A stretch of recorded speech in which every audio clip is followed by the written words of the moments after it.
The following presentation is controversial and may be offensive to some audiences. Viewer discretion is advised. Hi, my name is Josh, and this is a fish. And in just a few minutes, I'm going to show you how this fish will help you get laid. And it'll do it without teaching you cheesy pickup lines that don't work, without letting you spend a dime on dinners and drinks, and without anyone ever noticing you're using his techniques on them. But first, I gotta warn you. I've taught this technique you're about to learn to over 110,000 guys just like you who live in over 30 countries around the world, and it's going to make hot women stare at you and uncontrollably chase you. But to be fair to the other 100,000 plus guys who've shoved money in my pockets to teach them this technique already, I'm only going to be able to leave this video up for 24 hours. So this is literally the only chance you'll get to see this video all the way through. And if you actually think you have something better to do than learn this technique, then you're either gay, not that there's anything wrong with that if you are, or you're so old you piss dust. If you consider yourself an above average or even typical guy, stick around, this is totally for you. And if you watch until the end of the webinar, I'm going to give you the system that is literally step by step and is proven to create sexual intrigue that is so compelling and so powerful that almost any girl you use it on will find their panties around their knees, soaked to the max before she can even say, "My name is." Listen, I've pulled this off so many times, I've lost count. It even works if she thinks you're unattractive. In fact, if you follow my step-by-step method to the letter, it's literally out of her control. She has to respond. Wouldn't that be a secret you'd love to know? Well, this is a fact. All women go through the same exact process every time they decide to sleep with a guy. And trust me, you've never seen anything like this before, so make sure you watch this video to the very end. But first, I'm going to tell you a sex story. Yeah, I know most guys would tell you all about their different media appearances they've done, and all the books they've authored, blah, blah. And yeah, I could bore you with that crap. I have a credentialed resume that would make the biggest player you know run home to his mama. But listen, if you're smart, you don't give a damn about that. And I bet you don't. You probably just want the juice, the secret sauce, and I'm going to get to that in just a few seconds, right after my sex story. Deal? Cool. So how did this skinny little loser-looking dude go from 0 to sleeping with up to 15 new hotties a month? Did I get rich? Did I memorize line after lame-ass line? Did I put on pheromone cologne? Hell no. The truth is pretty brutal.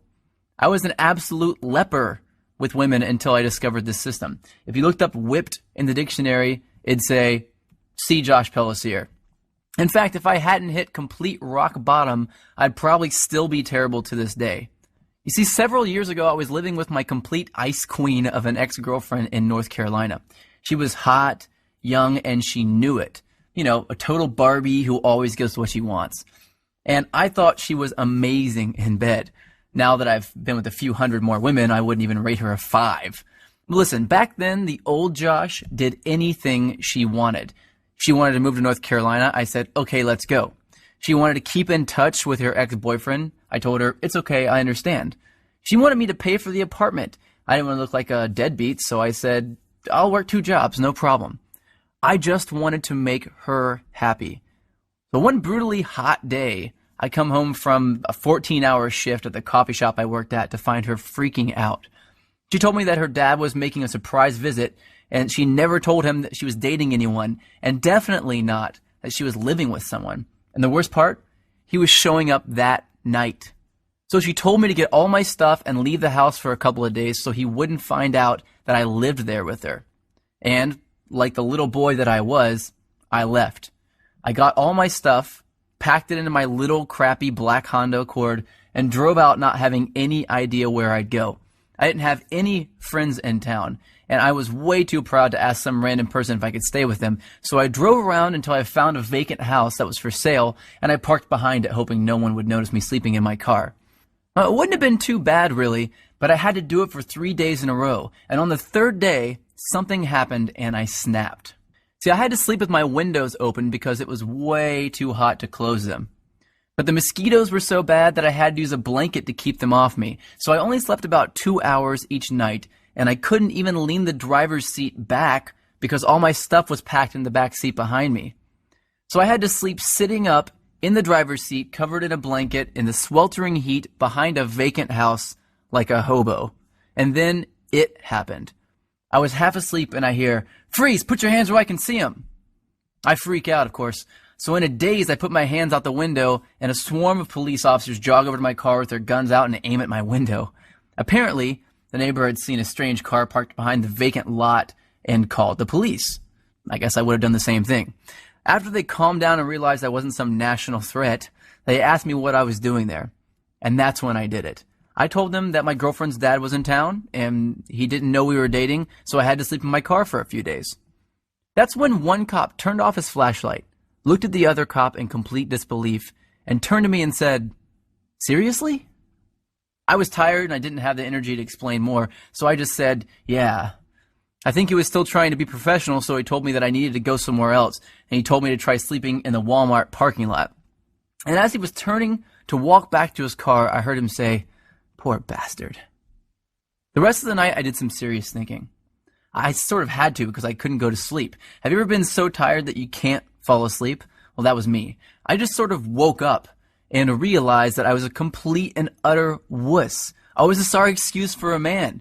If my dad knew how much of a wuss I'd become, he'd be disappointed. So that night, I wrote a note to myself on a piece of notebook paper that said, "I will get this attraction thing handled or I will die trying." I still carry that note around with me to this day. So I grabbed the first thing I knew to look at out of my back seat, my psychology notebook from when I went to college in Florida. I opened randomly and I started reading, and I didn't know if I was delirious from no sleep for 3 days or if something just snapped and my IQ jumped 50 points, but I suddenly noticed a theory that my professor taught me that just went in one ear and out the other. Propinquity. It's a $10 word, which is probably why I never remembered it in the first place. So I read all my notes on this propinquity thing, and I thought, well, screw it. What the hell do I have to lose? I'll try it out tomorrow. So the next morning, after rinsing off with paper towels in the bathroom at a place called Panera Bread, seriously, I went into work and I started using it on the customers. The first time I used it, nothing. The second time, nothing again.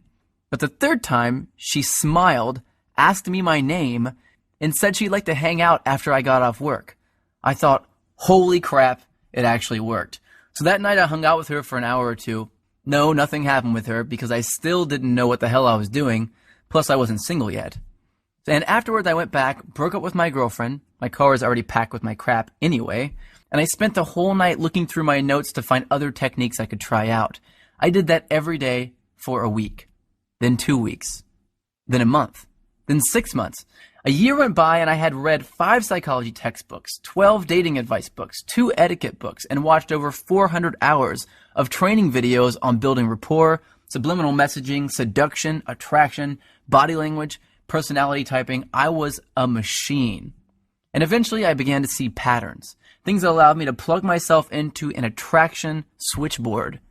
From then on, arousing, attracting, and seducing beautiful women was a piece of delicious cake to me, almost second nature. So I created brand new techniques and tricks that the world had never seen before, and all to help me take advantage of those powerful patterns that I discovered. But what were some of those techniques that I used, and that thousands of guys eventually started using, to get women to uncontrollably flirt, make out, and sleep with me time and time again? The ones I found that worked just about 100% of the time on just about any kind of woman, regardless of her age, hair color, height, or how smoking hot she was. Well, I'd like to teach some of them to you now, if that's all right with you. You might want to get a pen and a piece of paper ready for this part, especially since this video gets taken down in 24 hours. Remember, these techniques will get you results instantly, but I'm just barely scratching the surface here.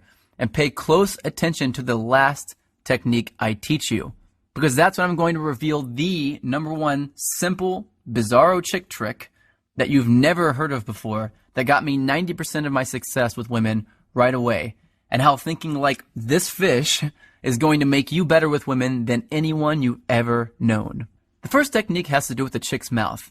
I know, chick's mouth, you want to put something in it. I get that. But before you run off and do that, let me tell you the secret. Did you know that if you look at a woman's mouth while she's talking to you, that you'll